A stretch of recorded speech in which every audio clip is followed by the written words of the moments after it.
देखिए, एक तो बजट्स के अंदर दोनों के अंदर शुमाली खैबर पख्तूनख्वा को नज़रअंदाज किया गया है। आपने साबिक़ा कबायली अजला का जिक्र किया, उसके साथ तो धोखा हुआ है। मसलन सूबाई हुकूमत के बजट में AIC अनफंडेड के नाम से एक हेड आता है जिसमें कोई 45 अरब रुपए या 47 अरब रुपए रखे हैं। यानी अनफंडेड का मतलब ये है कि ये वो पैसे हैं कि उनके नाम पे ADP के अंदर डाले जाते हैं लेकिन ये मिलेंगे नहीं।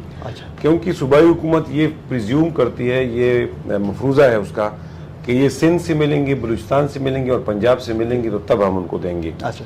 मलाकन डिवीजन के अंदर हमारा एक बड़ा प्रोजेक्ट जो है वो स्वात मोटरवे है, उस पर काम नहीं चल रहा है। दीर मोटरवे है, इसके लिए 10 करोड़ रुपए रखे हैं और वो 10 करोड़ रुपए भी बुनियादी तौर पे इन्होंने जो कॉन्ट्रैक्टर्स के और उसके कंसल्टेंट के पास है उसके लिए 10 करोड़ रुपए रखे हैं। मतलब ये कि उसके लिए जीरो एलोकेशन है, दीर मोटरवे के लिए जीरो एलोकेशन है।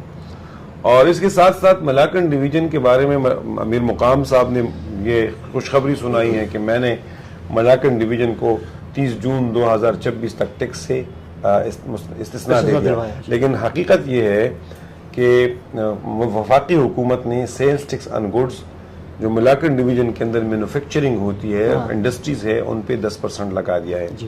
सेल्स टैक्स ऑन गुड्स जो कारखाने मलाकन डिवीजन से बाहर थे वो ऑलरेडी मलाकन डिवीजन के लोगों से लिया जा रहा है।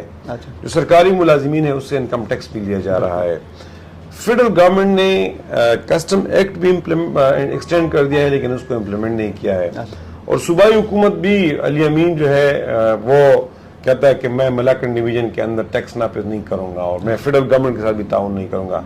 लेकिन फैक्ट ये है कि सूबाई हुकूमत के इख्तियार में सेल्स टैक्स ऑन सर्विसेज है, वो 2024 के अंदर बल्कि 2023 में सूबाई हुकूमत ने एक्सटेंड किया हुआ है।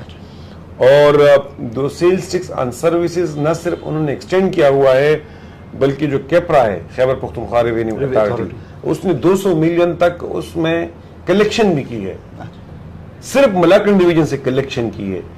तो मैं इस झूठ को बेनकाब करना चाहता हूँ, इसको एक्सपोज करना चाहता हूँ, मलाकन डिवीजन के आवाम को बताना चाहता हूँ कि हमारे आपके साथ धोखा हो रहा है।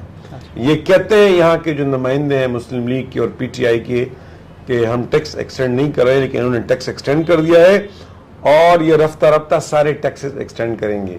और ये 1-2 टैक्सेस नहीं है, वफाकी हुकूमत, सूबाई हुकूमत और जिली हुकूमतों के 70 टैक्सेस है। विद होल्डिंग टैक्स भी TMS के अंदर लिया जा रहा है। देखिए, एक सियासी जमात के होने के नाते हमारी जिम्मेदारी है कि हम लोगों को आगाह रखें, हम लोगों को मोबिलाइज करें, हम लोगों के अंदर चले जाए, हम लोगों को बताए, हम जो मुख्तलिफ इंटरेस्ट ग्रुप्स है उनको जमा करें। तो इंशाअल्लाह ताला हम 25 जून को तचकदरा फिशिंग हट के अंदर एक स्टेक होल्डर कॉन्फ्रेंस करेंगे जिसमें इससे जो लोग मुतासिर हो रहे हैं उनको हम इकट्ठा करेंगे और हमसे मशवरा करेंगे और उनके मशवरे के बाद इंशाअल्लाह ताला हम पूरी सोसाइटी के अंदर वफाकी और सूबाई हुकूमत के अंदर खिलाफ मोबिलाइजेशन करेंगे। हम एक सियासी तहरीक बर्पा करने की कोशिश करेंगे। देखिए, हम मलाकन डिवीजन नहीं बल्कि खैबर पख्तूनख्वा के अंदर PTI की वेव चली थी। 2018 में मसनूई तौर पे 2013-18 में मसनूई तौर पे PTI के गुब्बारे के अंदर हवा डाली गई। उसके लिए इंजीनियरिंग की गई, उसके लिए लोगों को उनमें शामिल कराया गया, उसके लिए रिगिंग भी की गई 2018 के अंदर। और हमारी सिक्योरिटी इदारों ने की, हमारी सीटें छीन ली। हमारे सवाल तारिकुल्लाह साहब परदीर से उसकी NA की सीट छीनी गई, हमारे कोई 8-10 सूबाई असम्बली की सीटें छीनी गई 2018 के अंदर। 2024 में उनको विक्टिम बना दिया इन्होंने। 2022 में प्रीमेच्योरली हमारी सियासी जमातों ने, जमात इस्लामी चीख चीख के कहते रही कि इनको ना निकाले, इनको मौका दें। तो हमारे सिक्योरिटी इदारों और सियासी जमातों ने मिल के उनको विक्टिम बना दिया और विक्टिम कार्ड प्ले करने का उनको मौका दिया। देखिए, आप जब कोई फिल्म देखते हैं और उस फिल्म के अंदर किसी हीरो या हीरोइन के अंदर ऊपर जुल्म होता है तो लोग उसी के पीछे चलते हैं, लोग उसी को। तो ये एक फिल्म है जो डिस्प्ले हो रहा है। इस फिल्म के अंदर इमरान खान को हीरो के तौर पे और उस हीरो के तौर पे पेश किया जा रहा है कि जिसके साथ जुल्म हो रहा है और लोगों को ये फिल्म दिखाया जा रहा है।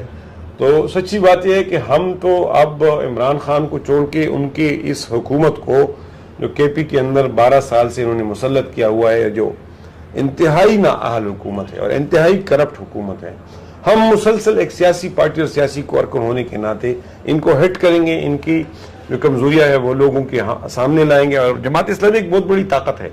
पिछले दिनों आपने देख लिया होगा मलाकन डिवीजन के अंदर एक ऐसा जलसा हम निकल गया है कि जो मलाकन डिवीजन की तारीख क्या खैबर पख्तूनख्वा की तारीख में किलोमीटर 2-3 किलोमीटर के ऊपर सर ही सर नजर आ रहे थे।